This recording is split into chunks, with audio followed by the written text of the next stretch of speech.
Hi friends, and welcome back to the last episode of the read-along series for Bloodmarked. Before I go ahead and dive into the story, I want to just take a minute to talk you through where I'm at with this podcasting journey.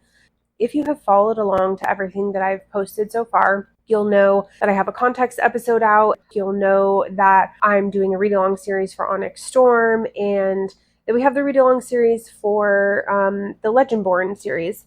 And so a lot of, things have already happened in the short amount of time that I've been putting out episodes. And throughout that, I've mentioned, whether it be in the episode itself or with an editor note, that, this is just a journey. Part of what I want to be able to do is to speak about that occasionally at the beginning of some of my episodes. And as we come to the end of a series, I think it just ends up being a great point for me to check in. So just going to speak on this for a few minutes, which is to say that I'm really enjoying this version of podcasting. And what I mean by that is I think I've talked about this a little bit before already, but when I set up in my office and I use my podcast mic that I have on my desktop, it's not a very involved process. It's honestly very easy to do.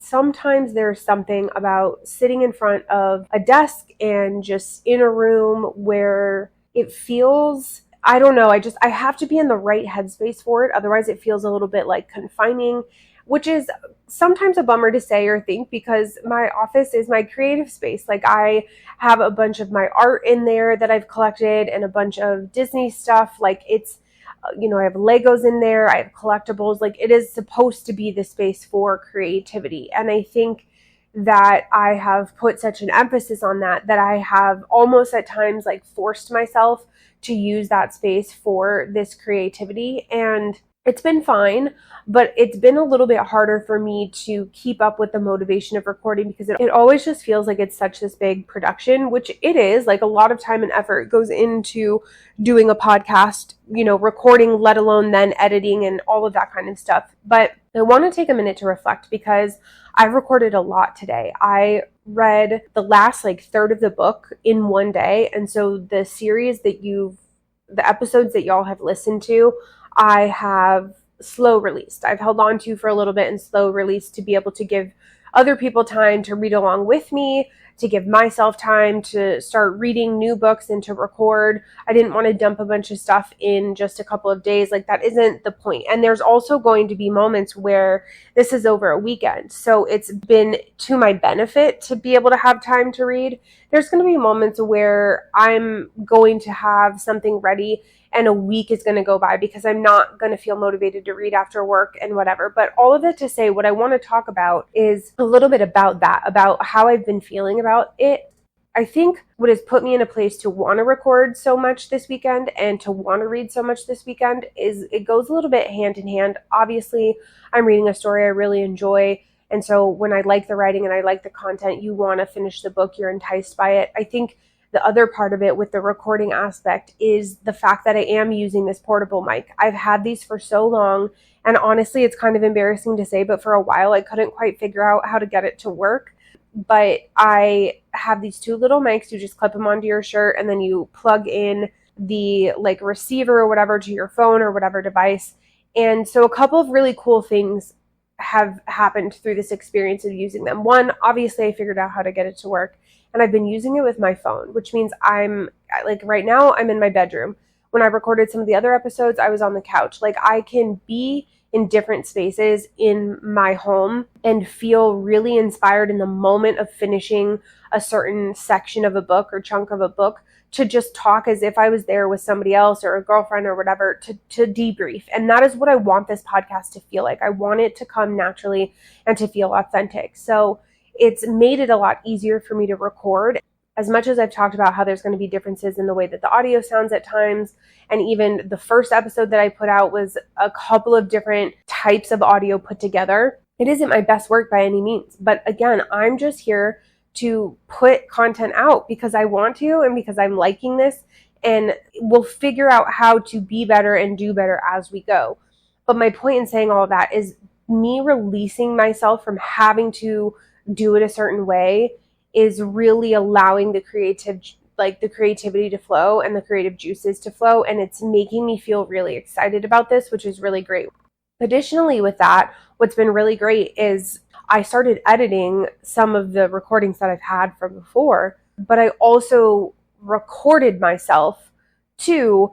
I had to do an editor's note on one of them, and then I re-recorded like my intro for the podcast. And so a couple of things happened. One, I plugged the receiver straight into my computer and then recorded and was able to use the editing software to be able to do that. And it was just, it's so easy. Like it was, I know that we're in a day and age with a bunch of technology. Like I'm dating my millennial self as I even say that. Like it's like no shit, but it was just so nice to be like, it's literally that simple. You just plug this receiver in to whatever you want to record on. And in this case, I could record straight into my computer. So I would be editing. I would feel like I'm at a good place. Maybe I wanted to put an editor's note, or maybe I wanted to re-record something for an intro. And like, I could just do it right then and there. The other piece about it, which was really great, was that I took the recordings from my phone and I uploaded them to my Google Drive. And then it was just so easy to then like take them from there, like to log into my drive on my computer and move it over. And this is not anything novel. All of the ability to do this and work in the cloud and all this stuff has been around forever. But as I'm getting into it and using new tech like this little microphone, you don't ever really know what you're going to find, and you hope that it's all easy and seamless. But as I'm doing this, I think it's just making me realize like, yes, you can record a bunch of recordings from the book that you're reading throughout the day. You can then have it on your phone. You can port it over into the laptop when you're ready to do it. And like, you can just keep it pushing. And yes, the most daunting part is really the editing. It's the most tedious because there are times where there's a lot of background noise, or I take really big breaths, or I'm yawning or coughing or something. And like, I'm pausing too long, or I say ums or whatever it is. And so the editing is always the most tedious part. And I think that even though the recording with my desktop mic was never difficult either, I could do the same thing, just plug it right in, record directly to my laptop, like no big deal. There's something about being able to be in different spaces without feeling like I have to take that full mic with me that I'm really, really loving. And so I guess I'm just putting it out there that find ways that work for you if you want to do a passion project or something that you're interested in. Explore different options that are out there. The things that I'm using are not the fanciest of microphones. It is a set that I bought on Amazon, just like my podcast mic. It is cheap, but it gets the job done. It records, it takes the content, it does what I need it to do, and the quality is honestly not that bad. So if I do get a bit nicer mics in the future, which I hope that I do at some point, it's going to just be even better. And so I think that's part of it, is like the barrier to entry, so long as you have a computer and a phone, is not too bad if you're able to buy some of these things at an entry level, through different websites online. So all that to say, I'm just feeling really motivated. I'm liking the direction that this is going in. I'm liking being a little bit more lax with things. And I just want to start pumping out content so I can promote things and just like be excited for these series and see how people respond, and just keep going, because I have a lot of books that I want to read and series I want to read, and I don't know that I will enjoy all of them, but that's part of what this is. It's not just being honest about the recording experience, it's about being honest about the reading experience too. So all that to say, that is my update on the podcast in general and some of the tech and the behind the scenes. Now let's go ahead and talk about these last few chapters of Bloodmarked. So for this recording, I have read from chapter 53 through 60, and then at the back of this book, they have the first chapter of the third book. First and foremost, a lot of the theories that I had don't pan out, but some of the frustration that I was hoping that we would avoid is still there. So what I mean by that is, I had thought that Bree and Nick were going to be together physically, like in person again, and that Sel wasn't going to be there, and that they were going to have to go and to try to save him or do something for him on his behalf to just get him back to be with them and to be good, and that through that, a lot of different things were going to happen. I'm not going to go all the way back into it because I hope that you've been following along up until this point, but that was what I thought was going to happen. What I haven't said this whole time is the reason why that was driving my thought process is because at one point I committed one of the cardinal sins of books, which I'm making this up, but I'm sure it has to be one, where you flip ahead. And I flipped ahead to the end, and I don't remember what I was looking for. I think I was originally trying to see how many chapters there were going to be, and realizing that a lot of the back of the book is like acknowledgments and glossaries and things like that. And that's how I realized like we only had 60 chapters. But in that, I had read some things, and so I knew that there was dialogue between Nick and Bree in person in real time. And so my thought was that if they are there together, that Cell probably isn't. Or it could have been where I read a part where they were alluding to Cell not being there, not being okay. And so that's where I was getting it in my head that it was going to be them two and he wasn't going to be present. So reminder for everybody, if you feel the need to push ahead in a book or flip forward for any reason, that it can be a little bit detrimental to what your thought process is and to what you think is going to happen. But what I will say is, because I was so convinced of something like that, I didn't see anything coming that happened. And I don't really know how I feel about it. And so part of that is probably going to come out in this recording. All of that to say, where we end up is from the last episode that I recorded. The Mage Guard was there at Volition and they were trying to get through. And so there is this interaction where Bree and Cell go back inside of the protection of Volition, and Erebus shows up and he's with the Mage Guard and they're trying to take it all down. And Bree pretty immediately, like, he ends up pulling out Patricia out of the car and like threatening her life and saying like, I didn't go all the way for your father because I didn't want to take it that far. I knew you had already lost your mother. I didn't want you to be completely unhinged, but I need you to be motivated to come out of this protection that Volition has. And so he pulls Patricia out of the car, and pretty immediately Bree's like, I'm going to cross over outside of the barrier. And of course everyone's like, no, what the hell? But she's like, do you trust me? The one thing that I'll say is I don't really understand what she was thinking was going to happen.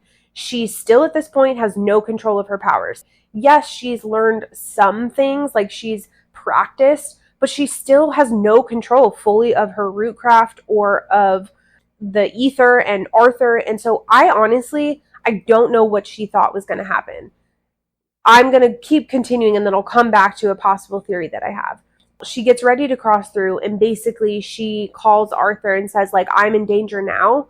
This isn't like a come when you feel like it. Like, you need to come now. And they have this exchange and basically Arthur possesses her. And what you come to find out is that this was his plan. So Cell kind of starts to freak out because he knows that she has no control over her body. And nobody's been there or experienced that when that's happened before. Bree's been able to like take it back, but this time he fully took it. Like, he fully took over. And that is part one of what I didn't see coming. I guess I thought that Bree was smarter than that Bree had clocked a little bit of that Arthur had his own, that he wanted certain things for his own gain, and that she was at least like with it and smart enough and present enough in this experience to not allow him to do anything that would be solely for his own gain, and she didn't. So already this layers into what I've talked about in past episodes, where I was really hoping that Bree would have control and really be able to own her power and to step into it. And this is exactly not that. And so immediately frustrated, right? So anyway, Arthur steps out and they quickly come to realize that it's Arthur and it's not Bree. He is in her body, but like, she's not present. And so Erebus is talking to him a little bit.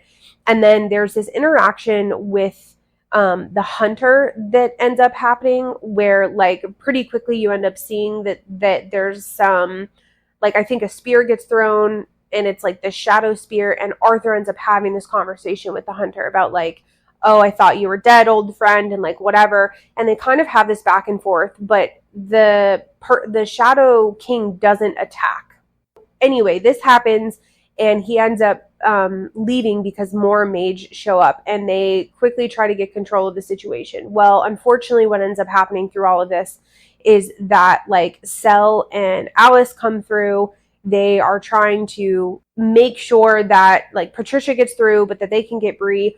Well, unfortunately, in this like very, very fast exchange, Alice puts her hand on King Arthur and he reacts thinking it's somebody else, not knowing because it was coming from behind, and he like throws her against a car, I think, and it basically like destroys her. And so you actually think for a minute that Alice has died, and Arthur even alludes to that fact. And then Cell is also not in a really good place. But as I'm recording this, I actually don't remember why. I think he got into it with some of the Mage Guard, and even though a lot of them are now like defeated and injured or dead, Cell is really injured as well. So William comes out to try to protect them. But as this is all happening, Volition is reacting because the ancestors are reacting to Bree, even though Bree is not in her body. And so when the Mage Guard puts these cuffs on Arthur, Volition reacts because they're like, nobody here of our lineage is going to be chained again on these grounds. And the earth starts to crack open and like a bunch of shit starts to pop off. So they get out of there very quickly and they take Bree. And it's Arthur, right? So he's going through this monologue about like, I'm interested to see what happens and this and that. And so there's two things I want to say about this. I want to go back to Bree saying, do you trust me, before she goes out of the protection of Volition. Part of me feels like it was Arthur. Part of me feels like he was really there underneath more than she thought. And so her thinking that she could trust him is entirely Bree, and that's her fault. That is her misguided judgment. But the push to immediately react and be like, I'm going to go outside of that barrier, I think is a little bit of him, because it doesn't, in the moment, it doesn't really make sense. Like they say, like, oh, we could run. Like they're trying to talk about what to do, and she just immediately is like, do you trust me? And it just, there's something about it where I'm not understanding her line of thinking. And so it could very well be that Arthur was pushing more under the surface than we thought. Now, fast forward back to it being Arthur. I think that Arthur very quickly is going to find out that these people don't want what he wants. Like, I was talking to myself as I'm reading this book and getting very frustrated because I'm like, you think that they're just going to give you this. You think that your table's going to be there. You think that you're just going to get this power. Like, these people don't want what you want. And he doesn't really know or connect those dots or know that because he can't see all of what Bree has experienced fully. And so it's just this frustrating moment of time where he's going with them and being taken back to wherever they're going, where you just know it's not going to go the way that he wants, and you're already pissed about it, because it's not that you want him to get what he wants, it's that you want him to realize it so that he gives his control back to Bree, because he knows that this isn't the situation or the world that he thought that it was. Like, he's so proud and so thinking he's going to conquer shit, and it's like, you are so far out of your own, like, you're so far out of your league here that it's so frustrating. But as this is happening, Bree is inside of her body and in this limbo or whatever, also having experiences. So we get to where Arthur is now with everybody else, all of the other scions except for Nick, obviously. Bree is not in her own body, it's just Arthur. And then William isn't there because he's at Volition. So not everybody is there, but Arthur's like, well, 10 out of the 12 knights is going to have to do. And like, he's still thinking he's going to push forward and like get something out of all of this. And so what you really very quickly come to find out is that Arthur's stepsister, half-sister, her descendant is present. And she is part of this like takeover where they are refuting the order. And so it turns very quickly where they're like against the order. All of the scions are with her, and they don't want to be part of whatever all of this is anymore. And so Arthur at first is like really stoked because like, oh my gosh, like, it's my sister. And she's like, no, it's not. Like, yes, I'm her descendant, but I want nothing to do with you. You and I, like, we are not on the same side. We don't have the same interests. And at first it feels like this is not a good thing. At first it's like, oh shit, we don't need one more bad person in all of this, right? We don't need one more ripple, but she's part of this resistance that is against the order, and it ends up being a really great thing. So as all of this is happening on the outside, Bree is in her dream world and very quickly ends up in this scenario where essentially Nick and Cell come through in this dream state. And it happens so fast and so unclear that you realize that you as the reader don't even really know what's happening, just like Bree doesn't know that it's happening. But essentially they blood walk. They blood walk on their own, and Nick does it with Lancelot and like pulls in Cell to Merlin. And instead of them being in like this memory, they like pull themselves into wherever she is to pull her out. And as it happens and as it's all going down, it's happening so fast and all this stuff with Bree that Cell basically has to like take her power to convince her that it's real. And as we know, the more of her that he consumes, her feelings and her power, the more that he turns, and he essentially sacrifices himself. And so Bree realizes all of this too late, right? She ends up back where she's with Nick and like all of these people, and they're in the middle of this field with all of the scions, and you come to realize that Nick got to where Arthur was with the scions. They intervened in everything that was happening. They did this blood walk and, you know, tried to save her from everything that went down. And now Cell is like basically turned fully, and his demon is taken over, and she's out of it, right? And so they get her to like comfort and safety, and she asks about Alice, and they say that she's in a coma, and William says, you know, I've never had to use so much ether on somebody before that was human. Like with you, it was different. You responded differently, right? There's a lot of different things to it. But with Alice, he's like, I don't know what it's going to do to her. And every time she breathes, she like breathes out ether, but she's in a coma. My hypothesis at this point is that Alice is going to essentially come away being like a once-born. She's going to end up having power. I don't know what that will be. She's very insightful, and they've talked about this many times. She's very like, she picks up on a lot of things. I don't know if that makes her analytical, but she's very perceptive. And so I don't know if she will like, I don't know what that will manifest to be, but they've talked about this several times. She's very clever. She's very perceptive. She's very smart.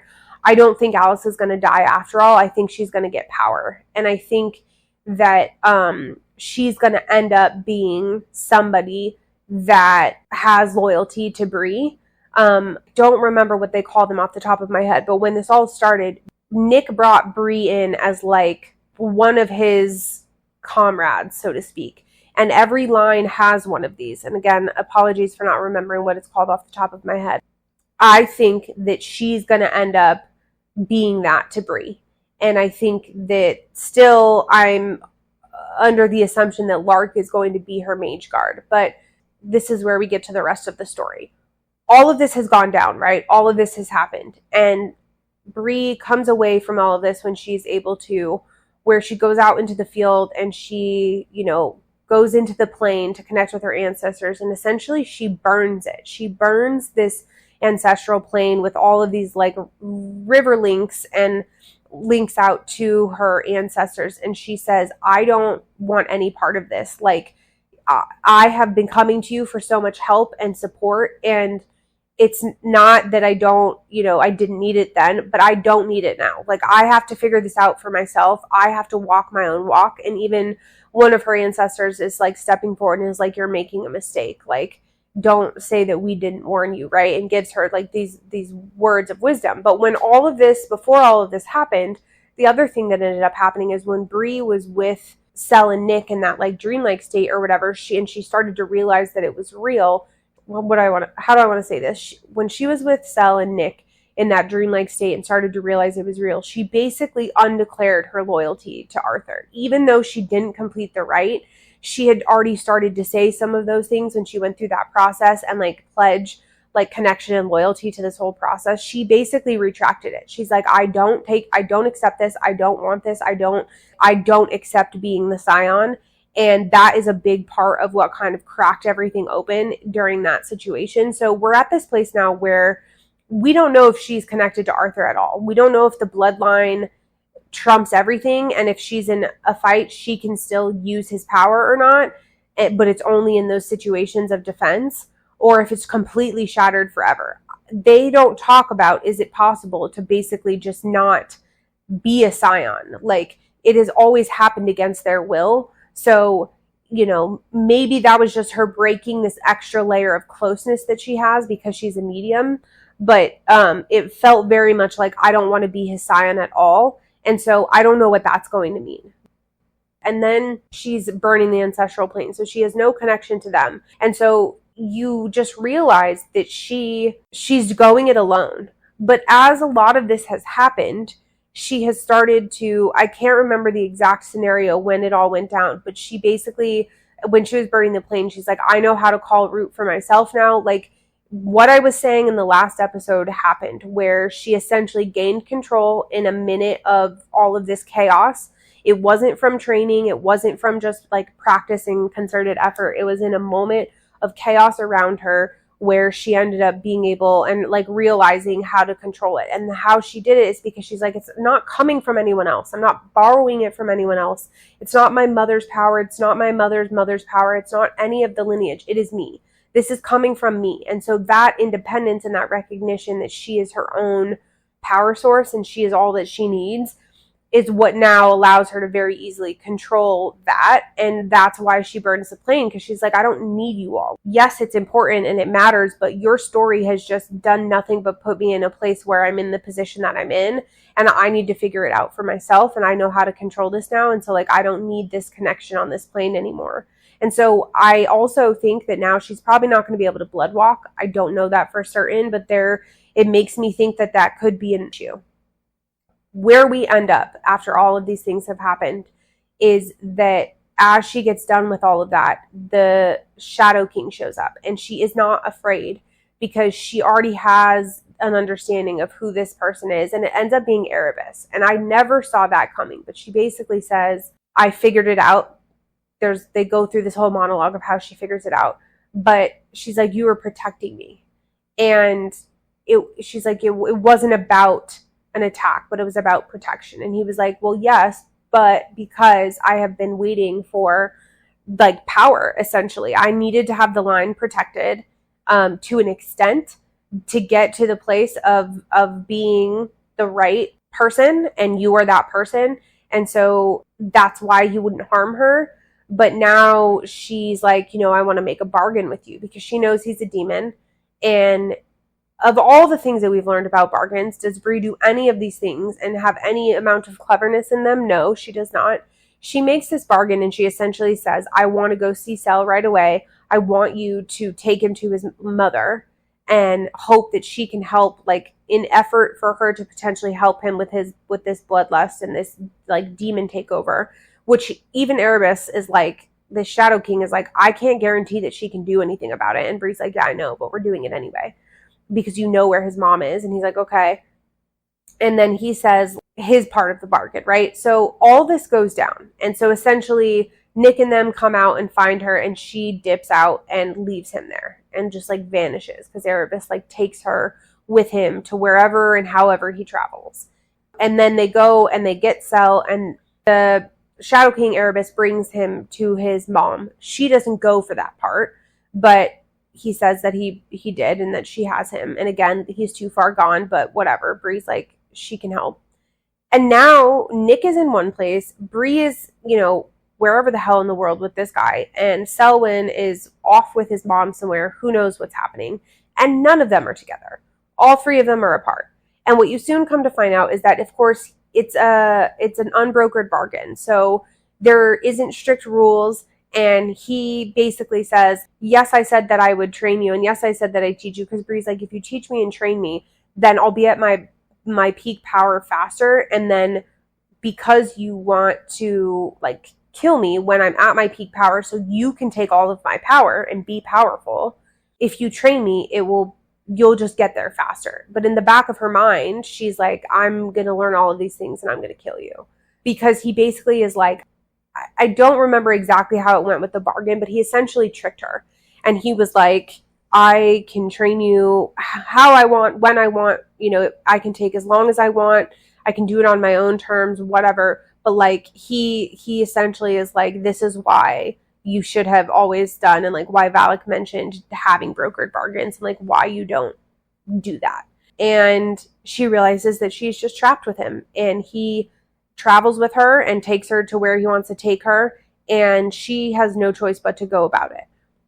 So all of these things have happened. Some of this, I think, actually is the chapter of the third book, when she's with Erebus and she realizes all of these kinds of things. And what's interesting about it is when she's with him and they get to where they're going, they were in London first, and then she realizes that they're back at Erebus's house, and Bree knows that like the person that is Erebus doesn't exist.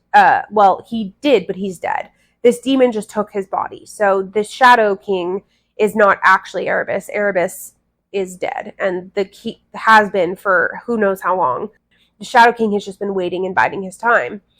in the body of Erebus, unbeknownst to everybody else. And so she's in Erebus's house, and these two kids are there, and they're demons, essentially, half human, half demon, and they seem to be really balanced and like Valak, and they're powerful, but they're young, and I believe they are described as being black children, a boy and a girl, twins, and they basically try to start attacking her, and she's defending herself, and Shadow King comes back and is like, what the fuck? And they're like, we thought it was an offering. And he's like, if it was an offering, it would be for me. Like, this is not for you. She's here to train. This is part of it. And essentially the chapter ends where he's like, you know, your challenge is to not have them be able to scent you, and so go play hide and seek. And Bree's like, I don't even know how to fucking do that. And he's like, well, figure it out. And so you just come to realize that she's basically going to be in like this weirdly torturous situation where he's like training her in this very twisted way with these kids. And that's where at the end she wraps it all up in her inner monologue, and it's like, I'm going to learn everything that I can, and even though I know he'll kill me when I get powerful, like, I'm going to kill him. And that's where we are. Everything about what went down was a surprise to me. I knew that Selwyn's mom was going to be involved. The frustration about her not fully stepping into her power and finding it in the moment, still, like, just how she has gotten to this place is still really frustrating to me. I actually hope and look forward to what this training is going to be, because I think he might be the only freaking one that's actually going to train her and like day in and day out tried to get her to do shit. And I think it's going to basically be torture, but it's like, that's the repetition, the grind. That's what I've been waiting to see from her, for her to essentially earn it and to mold herself into what it is that she wants to be in all of this. But I really don't know what's going to happen with Nick and Sel. I don't know if this book is going to be all of their perspectives, because Bree's with none of them.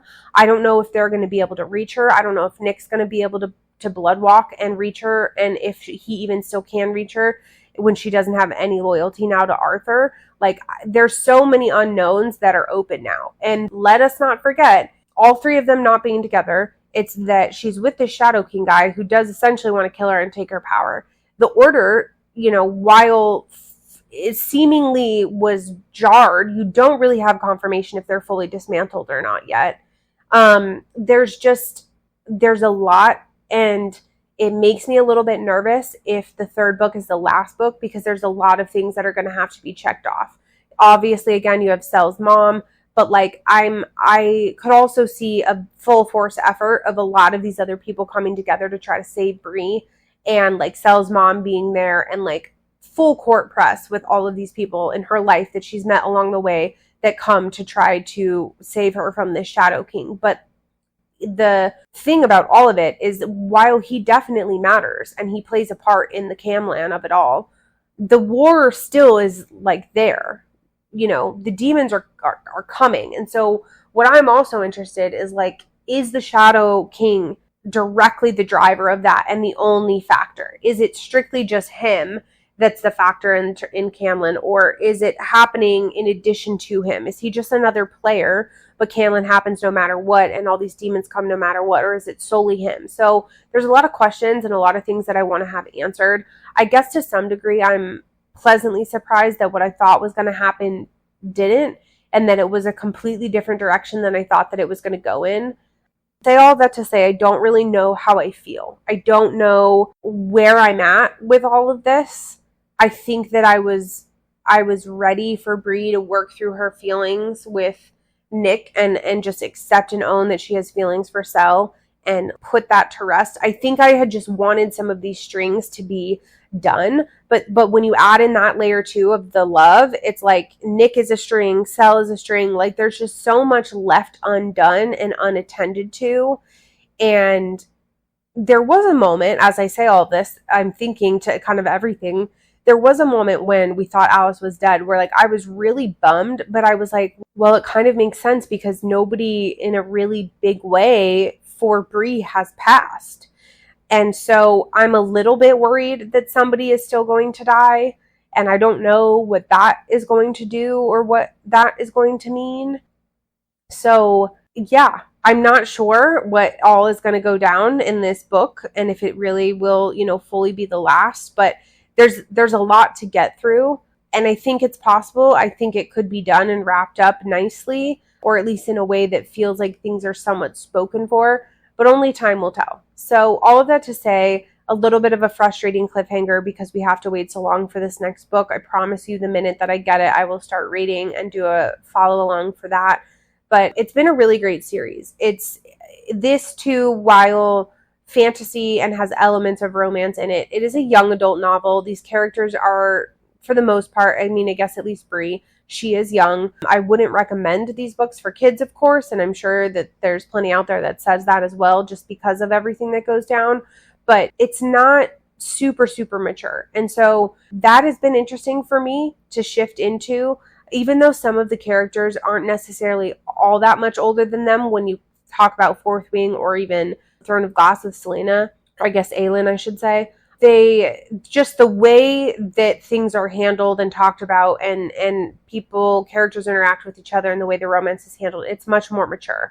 So it's been nice for me to dive into a series like this and to read it. And yeah, just excited to see where it goes from here with this series. So really open to all your thoughts and feelings in regard to this follow along series. This is the first that I've done for a book and trying to piece it together for a series. But again, appreciate the patience as I go on this journey and try to figure out what exactly makes the most sense for me and for all of these types of recordings. I hope that you all are enjoying this series as much as I did and are liking this follow along approach. I think it really just allows us to kind of go through the journey of books together. So excited for what's ahead, and thank you all for being here. Until next time.